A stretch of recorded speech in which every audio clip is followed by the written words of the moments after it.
Hi friend, स्वागत है आपका इस वीडियो में। इस वीडियो में हम बात करने वाले हैं आरआरबी एनटीपीसी के जो भी फॉर्म भरने या जिन लोगों का फॉर्म भरा गया है उसमें कन्फ्यूजन है उसके बारे में।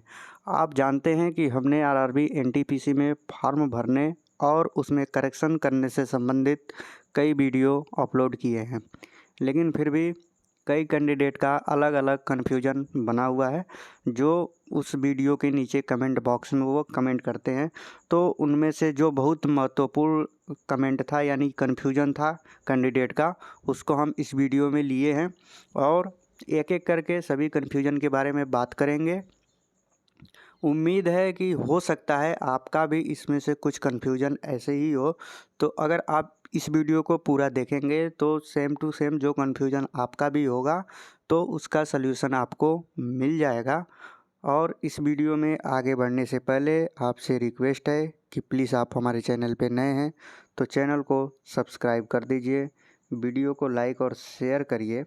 चलिए ज़्यादा देर न लेते हुए हम इसके बारे में बात करते हैं और आपको एक एक करके सारी चीज़ें बताते हैं।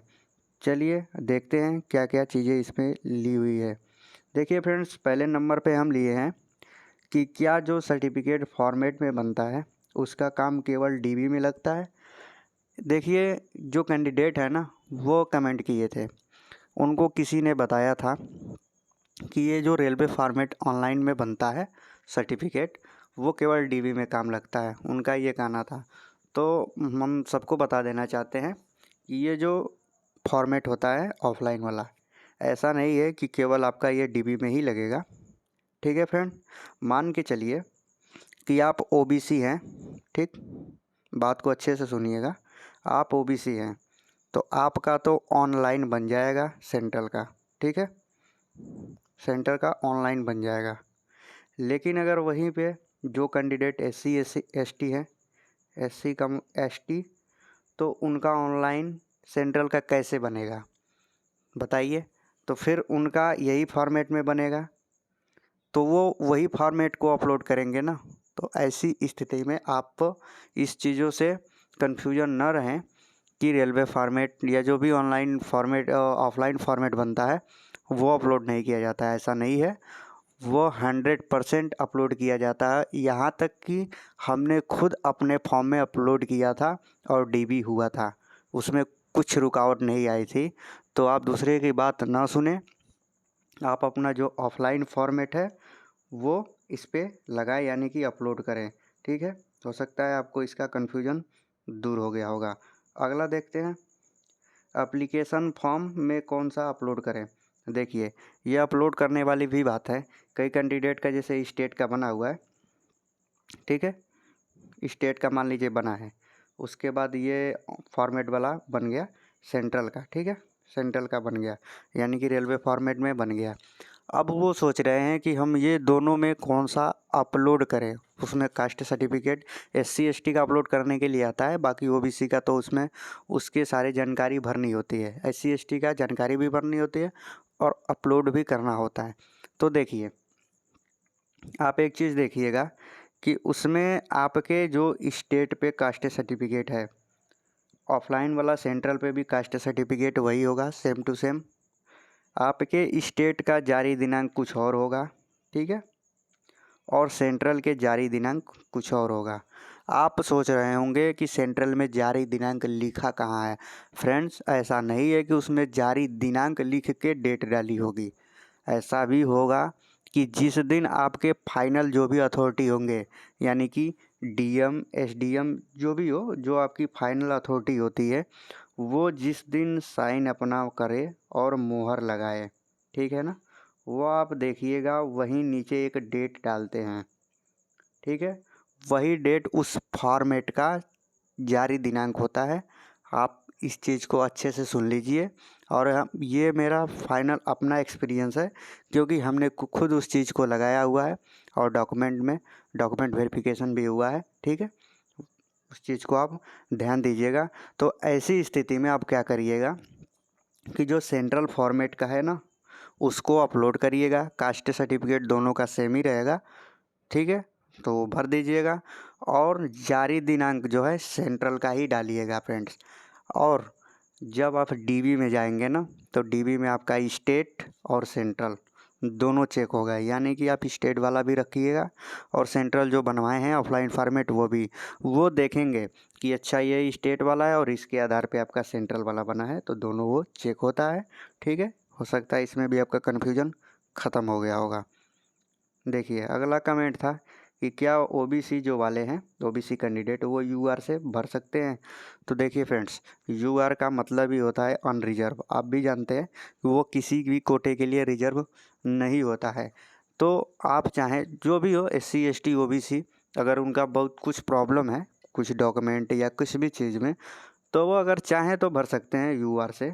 उनका कहने का मतलब कोई भी रिजर्वेशन नहीं मिलेगा। रिजर्वेशन के लिए आपको डॉक्यूमेंट देना पड़ता है, कास्ट सर्टिफिकेट जो भी हो, सर्टिफिकेट देना पड़ता है। अब आपके पास सर्टिफिकेट ही नहीं है तो फिर आपको रिजर्वेशन तो नहीं मिलेगा। तो ऐसी स्थिति में आप यूआर से भर सकते हैं, ऐसा उसमें कुछ भी गलती नहीं होगा। ठीक है, आप इस चीज़ से निश्चिंत रहिएगा। हो सकता है ये भी कन्फ्यूजन आपका ख़त्म हो गया। आगे बात करते हैं। जाति प्रमाण पत्र बहुत पुराना है और उसको रिन्यू किए हैं, तो किसका जारी दिनांक और जारी अथॉरिटी पड़ेगा। देखिए कोई कैंडिडेट है, मान के चलिए कि एससी एसटी कम्युनिटी से हैं, ठीक है, एससी एसटी कम्युनिटी से है, उनका मान के चलिए कि 2015 में पहले एक स्टेट का कास्ट सर्टिफिकेट बना। ठीक है फ्रेंड्स, अच्छे से सुनिएगा इस बात को। अब वो क्या करते हैं कि उनका इस समय स्टेट का नहीं बन पा रहा है, तो वो सीधे लेके गए रेलवे फॉर्मेट और यही कास्ट सर्टिफिकेट स्टेट वाला जो है इस समय के रेलवे फॉर्मेट पे फिल किए और लेके पहुंच गए अपने डीएम ऑफिस, चाहे जहां भी बनता है वहां पहुंच गए। उन्होंने क्या किया कि सारी डिटेल स्टेट वाले का इस पे भरा और स्टेट वाले 2015 में बनी हुई थी। ठीक है, अब जब वहाँ पे आपका सेंट्रल का बनेगा तो वहाँ जो भी होंगे डीएम एसडीएम जो भी आपके फाइनल अथॉरिटी होंगे वो क्या करेंगे, करना तो पहले शुरू में आपको ही है, आप इसका सर्टिफिकेट नंबर इस पे भर देंगे। ठीक है, सारी डिटेल अपना भर देंगे। अब जो अथॉरिटी है ना फ्रेंड्स, वो जब फाइनल मुहर करेगी तो वो उस दिन का आपके पास सिग्नेचर कर देगी डेट डाल के, यानी कि अभी 2024 का। ठीक है, सेंट्रल वाले पे। अब ऐसी स्थिति में आप क्या करेंगे, जब फॉर्म भरेंगे तो जारी अथॉरिटी ये जो सेंट्रल वाला है इसका माने कौन जारी किया है और जारी दिनांक इसका फॉर्म पे आपको अपलोड करना है, भरना है। ठीक है, फॉर्म भी यही अपलोड करना है, लेकिन डीबी में जाने के समय ये दोनों लेके जाना है। ठीक है, उम्मीद है आपको ये भी कन्फ्यूजन ख़त्म हो गया होगा। चलिए आगे बात करते हैं। अगला देखते हैं, फॉर्म में सर्टिफिकेट नंबर कौन सा डालें, सेंट्रल का या स्टेट का। देखिए हम जितना चीज़ें इसमें लिए हैं ना, सब जो कमेंट बॉक्स में कमेंट आया है और कई बार कमेंट आया है, ठीक है, वही चीज़ें इसमें लिए हैं। देखिए आपको बता दें कि सर्टिफिकेट नंबर आपको हमेशा सेंट्रल का ही डालना है। ठीक है ना, अगर नहीं है आपके पास, नहीं बन रहा है, तो ऐसी स्थिति में फिर तो आप स्टेट का फिल ही करेंगे, लेकिन है तो आप सेंट्रल का ही फिल करिए। चलिए आगे देखते हैं। अगला देखते हैं फ्रेंड्स, इसमें एक कमेंट है, मेरे फ़ोटो को 6 मंथ से ज़्यादा हो गया है, क्या करें, क्या चेंज कर दे। फ्रेंड देखिए, आपके पास फ़ोटो है, ठीक है, तो उस फ़ोटो को आरआरबी नहीं जानती है कि आपका 6 मंथ हो गया है। आप एक चीज़ इस वीडियो को अच्छे से देखिएगा, बिना देखे कमेंट ना करिएगा।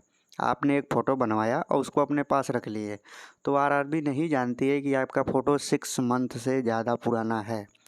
लेकिन फ्रेंड्स, अगर आपने रेलवे में जो भी अकाउंट क्रिएट हो रहा है, आप उसका अकाउंट क्रिएट कर रहे हैं और उसमें आपने फ़ोटो लगाया है अकाउंट क्रिएट करते समय और वो फ़ोटो 6 मंथ से पुराना हो गया है, तो आरआरबी के पास आपका डाटा है ना, वो तो जानती है कि आपने अकाउंट इतने महीने पहले क्रिएट किया था और अभी जब आप एनटीपीसी का 6 महीने बाद फॉर्म भर रहे हैं तो आप इसी फ़ोटो को अलाउ कर दिए उसमें कि भाई हमारा फ़ोटो सही है, इसमें कर देते हैं। तो जब फाइनल स्क्रीनिंग होगा ना, जब जांच होता है, तो वो जांच आदमी बैठ के नहीं करते, कंप्यूटर बेस्ड ही होता है। तो उसमें हो सकता है कि वो पहचान ले कि आपका फ़ोटो 6 मंथ से पुराना है और फॉर्म को रिजेक्ट कर दे। इस चीज़ को हम 100% तो नहीं बोलते, लेकिन हो सकता है कि कर दे। तो ऐसी सी स्थिति में आप क्या करिए कि आपका 6 मंथ से पुराना फ़ोटो अगर लगा है अकाउंट क्रिएट करने में, तो अभी आप फ़ोटो चेंज कर दीजिए।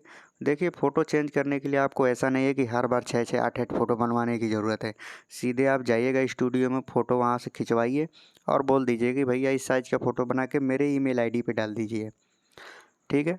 फिर वो पैसा कम लेगा, क्योंकि जब प्रिंट आउट नहीं निकालेगा तो कम पैसा लेगा, उसको रखे रहिएगा और वही आप अपलोड करिएगा 6 महीने तक। कोई भी फॉर्म भरें, फिर 6 महीने के बाद फिर बनवा लीजिएगा। ऐसा नहीं है कि आपका जब एग्ज़ाम देने जाएंगे तो वही फ़ोटो मांगेगा, ऐसा नहीं होता है, ठीक है। इस चीज़ से आप निश्चिंत रहिएगा। चलिए अगला बात करते हैं। देखिए, ईमेल आईडी गलत पड़ गया है, क्या करें? फिर से अकाउंट बना दें? देखिए, कैंडिडेट ने कमेंट किए थे कि सर मेरा जो ईमेल आईडी है वो गलत पड़ गया है। तो दूसरे कैंडिडेट हैं नीचे कमेंट किए थे कि कोई बात नहीं, आप दूसरा अकाउंट बना दें। तो हम ये कहना चाहते हैं, आप ऐसी गलती न करिएगा। हमने आपको पिछले वीडियो में बता दिया था कि आरआरबी जो फॉर्म रिजेक्ट करती है वो क्यों करती है। आपसे बताए थे कि आप अगर मल्टीपल एप्लीकेशन भरते हैं, मल्टीपल मतलब कई बार रजिस्ट्रेशन करते हैं, तो ऐसी स्थिति में फॉर्म रिजेक्ट हो जाता है। ऐसा नहीं है कि कोई आदमी बैठ गया और आपका फॉर्म चेक कर रहा है तो उससे इधर उधर हो जाएगा। आप ही समझते हैं सब सॉफ्टवेयर से होता है, कंप्यूटर से होता है, तो उसको चेक करने में ज़्यादा टाइम नहीं लगेगा, क्योंकि आप ईमेल आईडी चेंज कर देंगे, मोबाइल नंबर आपका सेम रहेगा और नाम सेम रहेगा, माता पिता का नाम सेम रहेगा। ये तो आप चेंज नहीं करेंगे, दूसरे का नाम थोड़े ना डालेंगे, आधार कार्ड का नंबर नहीं ना अलग करेंगे, बस एक ईमेल आईडी चेंज करेंगे। तो ऐसे में आप पकड़ा जाएंगे, ठीक है। तो इस चीज़ को आप गलती ना करिएगा। ईमेल आईडी गलत पड़ गया है तो फिर अब रहने दीजिए, वही क्या करना है। आप फॉर्म अपना भरिए, उसको वहीं रहने दीजिए, क्योंकि वो चेंज भी नहीं हो सकता है। लेकिन इस चलते आप दूसरा अकाउंट के लिए क्रिएट नहीं करिएगा, मेरा मानना है। बाकी आप अपना समझते रहिए, हम जो सही था वो बता दिए आपको, ठीक है। देखिए, एड्रेस गलत है, क्या करें, ठीक है, और इससे क्या परेशानी होगी, ठीक है। देखिए, अगर आपके फॉर्म में एड्रेस गलत पड़ गया, पहले तो आप भी जानते हैं कि उसमें 2 ऑप्शन आता है, एक परमानेंट का और एक जो वर्तमान में रह रहे हैं, ठीक है। तो किसी ने अगर चेंज करके दूसरे जगह रह रहे हैं तो परमानेंट अपने आधार कार्ड का डाल दीजिएगा और वर्तमान वाला जो जहाँ पे रह रहे हैं वो डाल दीजिएगा, ठीक है। देखिए, अगर सेम थोड़ा बहुत स्पेलिंग में गलती होता है ना एड्रेस में, तो वो लोग परेशान नहीं करते हैं। लेकिन मान के चलिए पूरा आपका एड्रेस ही गलत है, तो ऐसी स्थिति में हो सकता है कि परेशानी हो, उसके लिए एफिडेविट बनवाना पड़ेगा, रीज़न देना पड़ता है कि क्यों ये गलत हुआ है, ठीक है। इस चीज़ को आप ध्यान में रख के फॉर्म में भरिएगा। अगर आपका पूरा के पूरा ही गलत है एड्रेस, तो आप करेक्शन करके सही कर लीजिएगा। स्पेलिंग में 1-2 अक्षर इधर उधर हो तो फिर कोई गलती नहीं होती है, उससे कोई दिक्कत नहीं होता है। अगला देखते हैं डीबी में क्या चेक होता है। देखिए, बहुत से लोगों के जो सर्टिफिकेट है उसमें गलतियाँ हैं। हम पूरी चीज़ को अच्छे से तो इस वीडियो में नहीं बता पाएंगे, क्योंकि वीडियो बहुत लंबी हो जाएगी, लेकिन थोड़ा बहुत आपको बता देते हैं कि जब आप फाइनल डीबी में जाते हैं ना, तो सबसे पहले वहाँ पे आपके फॉर्म का प्रिंट आउट निकाला जाता है, निकाल के पहले से रखा जाता है। ऐसा नहीं है कि आपसे बोला जाएगा कि आप जो फॉर्म भरे थे उसका प्रिंट आउट लेके आओ, वो खुद रखे रहेंगे अपने पास। उसमें आपने जो जो डिटेल डाला हुआ है सब रहेगा। सबसे पहले आपकी 10th की मार्कशीट देखी जाएगी, ठीक है। उसमें से वो आपको बोलेंगे ना कि आप अपने सभी सर्टिफिकेट क्रम में लगा दीजिए। उस क्रम में वो देख लेते हैं कि आपके फॉर्म में नाम पड़ा है जो वो 10th के मार्कशीट से एक एक स्पेलिंग मैच कर रहा है कि नहीं, ठीक है। इस चीज़ को आप ध्यान दीजिएगा, एक एक स्पेलिंग चेक करते हैं। जो स्पेलिंग चेक करेंगे उसके नीचे इसे टिक करते जाते हैं। आपका नाम, पिता का नाम, माता का नाम, डीओबी, हर चीज़ चेक करेंगे, ठीक है। इस चीज़ को आप अच्छे से ध्यान दीजिएगा। ये चेक होता है, कास्ट सर्टिफिकेट चेक होता है, बाकी आपका आधार कार्ड चेक होगा। ये सब चीज़ें डीबी में चेक होती है। बाकी जब उस डीबी का टाइम आएगा तो हम अच्छे से हर चीज़ बताएंगे। अभी बता रहे हैं कि आप इस चीज़ में गलती ना करिएगा, ये बताने का डीबी में मेन मेरा यही उद्देश्य था। अगला है 10th के मार्कशीट में क्या गलती नहीं होनी चाहिए। देखिए, आपके 10th का मार्कशीट है, उसमें आपके नाम, पिता का नाम, माता का नाम, डीओबी वगैरह गलत नहीं होना चाहिए। आप भी जानते हैं कि यही एक बेस होता है जो आपके नाम का, डेट ऑफ बर्थ का वेरिफिकेशन करता है, ठीक है। तो इसमें ये सब चीज़ें गलत नहीं होनी चाहिए, ये आप ध्यान दीजिएगा, इसको अच्छे से चेक किया जाता है। अगला देखते हैं, अगर आपका 12th में 50% से कम है तो क्या करें। फ्रेंड्स, अगर आप 12th में 50% से कम नंबर लाए हैं और फॉर्म भरना चाहते हैं तो ऐसी स्थिति में ये 2 चीज़ें हो सकती है। ये अगर आप केवल 12th तक ही पढ़े हैं तो फिर आप फॉर्म अप्लाई नहीं कर पाएंगे। लेकिन अगर आप इससे आगे ग्रेजुएट हो चुके हैं, यानी ग्रेजुएशन भी कर चुके हैं, तो फिर ये 50% आपके लिए कोई मायने नहीं रखेगा। आप जब ग्रेजुएशन का फॉर्म डालिएगा, मतलब कि ट्वेल्थ का फॉर्म डालिएगा, तो उसमें भी आपको एजुकेशन ऐड करने के लिए बोलेगा। तो उसमें आप 12th का ना ऐड करके सीधे ग्रेजुएशन का ऐड करिएगा। ठीक है, उम्मीद है आपको ये चीज़ें समझ में आई होगी। अगला देखते हैं कि फॉर्म एक्सेप्ट और रिजेक्ट का पता कब लगेगा। फ्रेंड्स, फॉर्म जब एक्सेप्ट होता है या रिजेक्ट होता है तो उसका पता जब फाइनल फॉर्म सबका भरा जाता है, करेक्शन डेट ख़त्म हो जाता है, तो उसके 1 या 2 महीने के बाद, मतलब उसी बीच में वो लोग स्क्रीनिंग कर लेते हैं, सब चीज़ का जांच कर लेते हैं। यानी मान के चलिए लास्ट डेट से 1-2 महीने के बाद आपको पता चल जाएगा कि किसका फॉर्म एक्सेप्ट हुआ है और किसका रिजेक्ट हुआ है। अगला देखते हैं, क्या फॉर्म रिजेक्ट होने पर सुधार हो सकता है। फ्रेंड्स, अगर किसी भी कैंडिडेट का फॉर्म रिजेक्ट हो जाता है तो ऐसी स्थिति में वो सुधार नहीं कर पाएंगे। इस चीज़ को आप ध्यान रखिएगा। अभी जो करेक्शन का टाइम है उसी समय आप जो भी करना हो कर लीजिए। जब वो एक्सेप्ट या रिजेक्ट का डाटा आएगा वो फाइनली होगा, जो रिजेक्ट वो बाहर, जो एक्सेप्ट वो आगे की क्रिया के लिए जो भी है उसमें भाग लेंगे। इस चीज़ को आप ध्यान दीजिएगा। ठीक है, अगला देखते हैं, 12th और ग्रेजुएशन एक जोन से कर सकते हैं। देखिए, 12th वाला और ग्रेजुएशन वाला दोनों फॉर्म आप एक जोन से भर सकते हैं। इस चीज़ में आपको कोई कन्फ्यूजन नहीं होना चाहिए, क्योंकि आप देख सकते हैं कि दोनों फॉर्म का CEN नंबर जो होता है ना, CN नंबर, एक का 5 है, एक का 6 है। दोनों अलग अलग फॉर्म है, चाहे ग्रेजुएट वाला हो चाहे 12th वाला हो। तो आप ऐसा नहीं है कि एक जोन से भरेंगे तो आपका फॉर्म कैंसिल हो जाएगा, ऐसा कुछ नहीं है। एक ही जोन से आप दोनों फॉर्म भरिए या अलग अलग जोन से भरिए, कोई इसमें डिस्टर्बिंग वाली बात नहीं है। इसमें आपको कोई कन्फ्यूजन नहीं होना चाहिए। ठीक है, देखिए अगला है, 10th की मार्कशीट, सर्टिफिकेट और मार्कशीट में से कौन सा अपलोड करें। देखिए फ्रेंड्स, अभी जो मतलब इधर जो 10th का हो रहा है ना, जैसे हम लोग जब पढ़े हुए हैं तो इसमें मार्कशीट और सर्टिफिकेट एक ही में आता है। लेकिन जो पहले का था ना, उसमें मार्कशीट अलग है, सर्टिफिकेट अलग है। ठीक है, आप देखेंगे कि उसमें रिजल्ट डेट पूछता है। जब फॉर्म भर मतलब एप्लीकेशन भर रहे हैं तो रिजल्ट डेट पूछता है। तो रिजल्ट आपके मार्कशीट पे ये दिया होगा रिजल्ट डेट, तो वो मार्कशीट से आप रिजल्ट का डेट भर दीजिए। इसमें कन्फ्यूजन होने की क्या बात है, आप भी समझ रहे हैं, भर देंगे। बाकी जो डाटा सर्टिफिकेट से मांगेगा, जैसे आपका नाम वगैरह जो भी हो, तो वो सर्टिफिकेट का डाटा भर देंगे। उसमें क्या कन्फ्यूजन की बात। जब DB में जाएंगे तो दोनों आपका चेक होगा। आपसे मार्कशीट भी मांगेगा, मान लीजिए आपका अलग अलग है, मार्कशीट भी मांगेगा, सर्टिफिकेट भी मांगेगा। मार्कशीट से आपका वो जो रिजल्ट डिक्लेरेशन डेट है वो चेक कर लेगा, सर्टिफिकेट से और सब चीज़ें आपका चेक कर लेगा। तो फिर आप इससे कन्फ्यूजन ना होइए।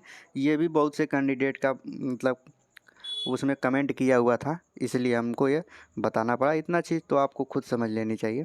अगला है सिग्नेचर हिंदी या इंग्लिश किस में करना है। तो फ्रेंड्स, आप सिग्नेचर या तो हिंदी में करें या इंग्लिश में करें, सब एक्सेप्ट हो जाएगा। बस आपको इंग्लिश में कैपिटल लेटर में नहीं करना है। ये चीज़ों का आप ध्यान रखिएगा। चलिए, इसमें तो इतना ही। उम्मीद है आपको ये वीडियो पसंद आई है। देखिए फ्रेंड्स, हम वीडियो जो भी बनाते हैं वो आपके नॉलेज के लिए बनाते हैं कि आप अपने फॉर्म में गलती ना करें, क्योंकि आगे चल के ये गलतियां बहुत परेशान करती हैं। ठीक है, मान के चलिए कि आपका फाइनल सिलेक्शन हो गया और DB में गए, उस समय आपको बाहर होना पड़ा, तो ये बहुत बुरा लगता है। इसलिए हम पहले ही आपको बता देते हैं कि जो चीज़ें सही होने लायक है वो सही कर लें। चलिए, इस वीडियो में इतना ही। आगे बढ़ने से पहले आपसे रिक्वेस्ट है, प्लीज़ चैनल को सब्सक्राइब कर लीजिए और वीडियो को लाइक और शेयर करिए। मिलते हैं अगले वीडियो में, तब तक के लिए धन्यवाद।